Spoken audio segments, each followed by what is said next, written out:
Hi guys, good morning. This is Miss Carson. I apologize for the way my voice sounds right now. I have a little bit of sinus issues going on. Um, but I wanted to continue our theme of doing First Chapter Fridays. So today I'm going to be reading a book that's also on our South Carolina Book Award nominees for next year. It's called The Waning Age by S.E. Grove. And this book is going to be in our sci-fi slash fantasy genre. So I'm going to read the front cover and then go ahead and start reading some of the book. The Waning Age. The time is now. The place is San Francisco. The world is filled with adults devoid of emotion and children on the cusp of losing their feelings, of waning when they reach their teens. Natalia Pena has already waned. So why does she love her little brother with such ferocity that when he's kidnapped by a monolithic corporation, she'll do anything to get him back? From the New York Times best-selling author of The Glass Sentence comes this haunting story of one determined girl who will use her razor-sharp wits, her martial arts skills, and ultimately her heart to fight killers, predators, and the world's biggest company to rescue her brother and to uncover the shocking truth about Waning.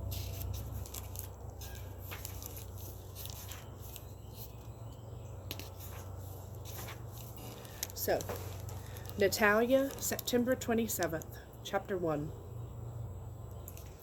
The Landmark Hotel on 3rd Street, off Market, has 4 glass doors speckled with mercury, and the portico is high-relief painted gold. The entrance gives the impression of a gilt mirror rescued from a duchess's castle. Inside, the walls are white marble. The lobby chairs are rose Damascus, and the carpet looks like polar bear population of the Arctic, scythed and steamrolled. In the atrium, the marble spills from the walls to the floors, making a cold white bowl beneath the crystal lid of the ceiling. Hotel guests and Tony San Franciscans come to the atrium for lunch or tea, to hear the lone cellist who sits beside the potted palms on most afternoons to play Beethoven, or, if the weather's foul, Schubert. I almost never go to the atrium because I can clean rooms on the floors 7 to 10. Even if I could afford the macaroons, the spiced chocolate, the flowered teas, and the sugared almonds, I wouldn't eat there. I don't like the company. Case in point, the epic meltdown I'd been called down for. He was huddled on the floor of the men's room of the atrium, tanned, broad-shouldered, and only a few years older than me by the look of him. He wore a navy linen jacket and his cream-colored pants in summer wool. The shoes, Osher suede, had a quarter foil on the leather sole. I recognized the brand. One shoe would have cost me 2 months' wages. His knuckles were bleeding from where he'd pounded ineffectually at the marble.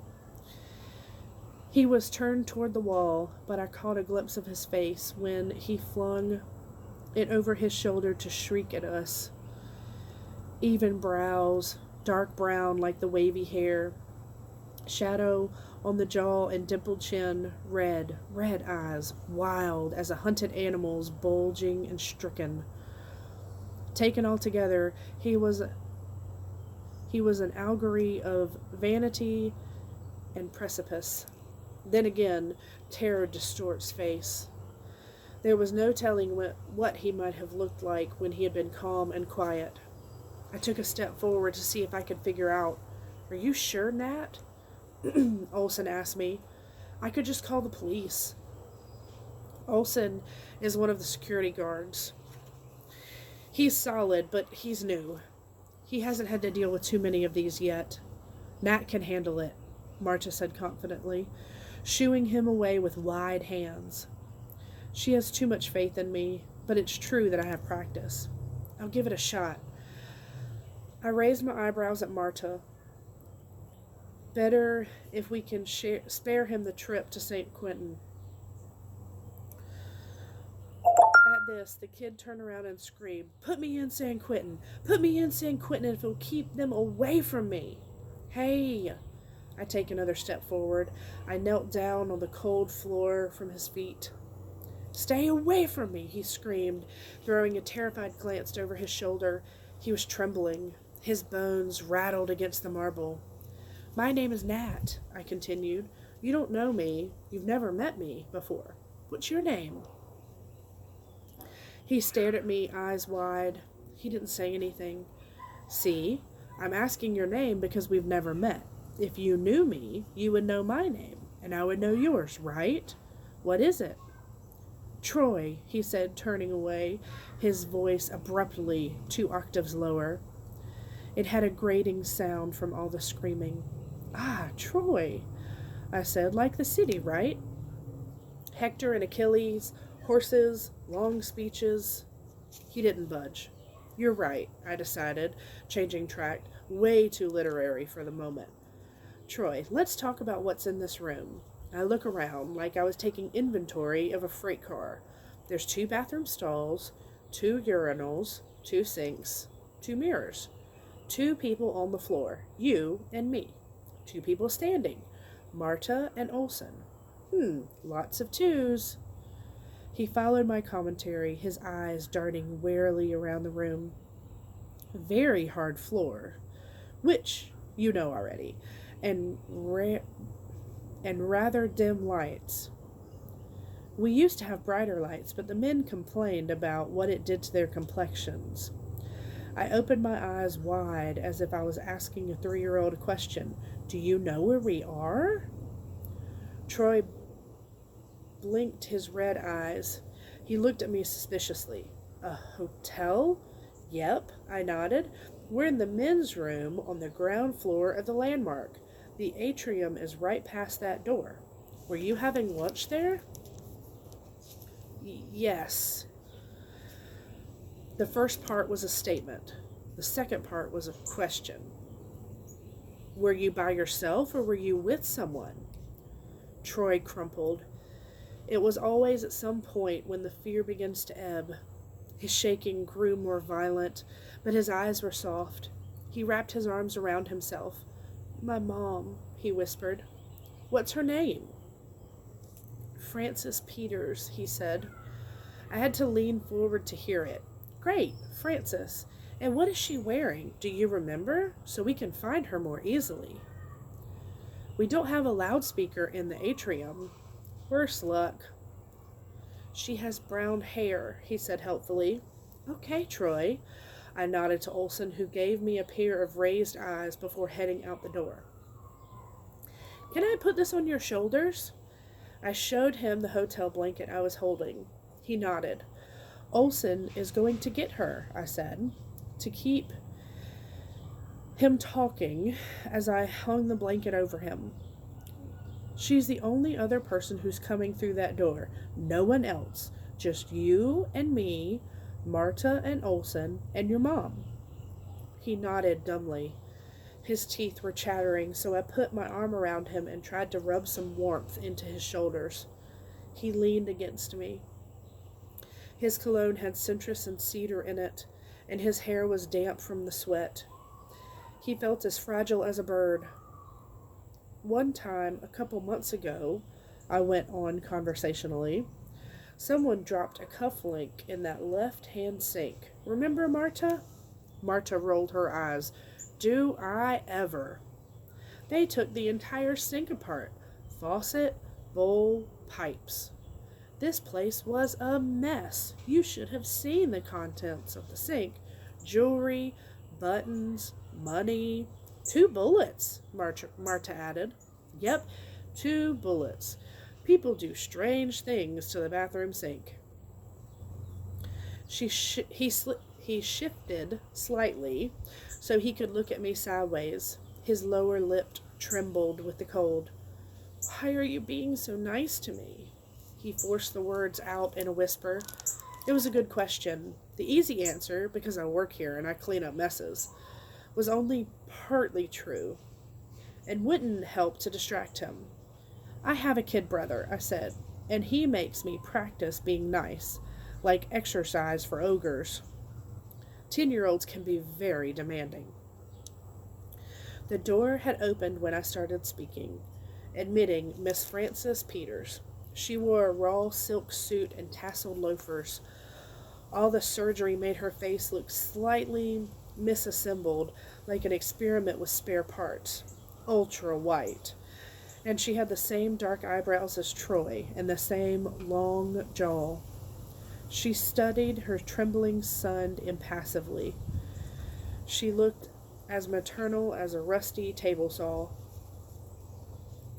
We know all about demanding 10-year-olds. Her voice was cold metal. Get up, she said to Troy. I stood and helped Troy to his feet. He's going to need an arm on the way out, I said to spare parts. He can have your arm, she replied. Troy earned this. She frowned, and her dark eyebrows strained together like leeches caught in concrete. I looked at her. Troy beside me didn't even flinch. He was used to this. I debated for a moment and then wrapped my arm around Troy's waist. Let's go, I said. Put your arm on my shoulders. He draped his arm shakily over me. Then, as we started moving, he clung to me like a lifeboat. We followed the imperious backside of Miss Frances Peters out into the atrium and into the shiny lobby and through the glass doors to the curb, where Olson had a cab waiting. I folded Troy into the back seat. Hey, Dulcie, I said to him quietly, leaning down to the cab. I'm going to need the blanket back. He was staring straight ahead, still shivering like a man caught in a blizzard. Troy, I said. He looked up at me. What? He whispered. His pupils were still dilated with fear, but the light in them had changed. Through the fury of the blizzard, I could see a flicker of warmth. Aw, shucks, I said. Just keep it.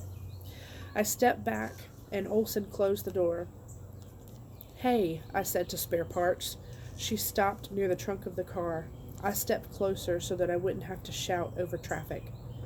If he's too much trouble, you could always sell him. I hear the prisons pay top dollars for boys under 20. She stared at me, the contempt gathering in the lines of her face. You insolent tart. I stepped closer. I felt Olson's hand on my arm and I shook it off. Tell me more. I still got lots to learn about insolence. Olson took my arm and tugged again. Skip it this time, he said quickly. What's your name? Troy's mother asked coldly. Natalia Pena. What are you going to do, Miss Frances Peters? Report to my boss that I peeled your son off the bathroom floor after his spectacular and completely avoidable crash? I'm sure she'll be horrified. Just maybe not at me. She looked hard at me for another moment, and then her eyes filled with lazy amusement. She chuckled. She rounded the car and got in. The cab took off. Sounds pretty interesting. I'm interested to learn what the waning age is. So one of the quotes on the top of the book says, in a world where only the rich can afford emotions, what is the cost of love? So, pretty exciting. Like I said, I hope to finish this. Again, sorry for my voice. I know that some of the words maybe sounded a little off. I hope y'all are doing well. If you need anything, please reach out. I'm only one email away. Thanks, guys. See you next week.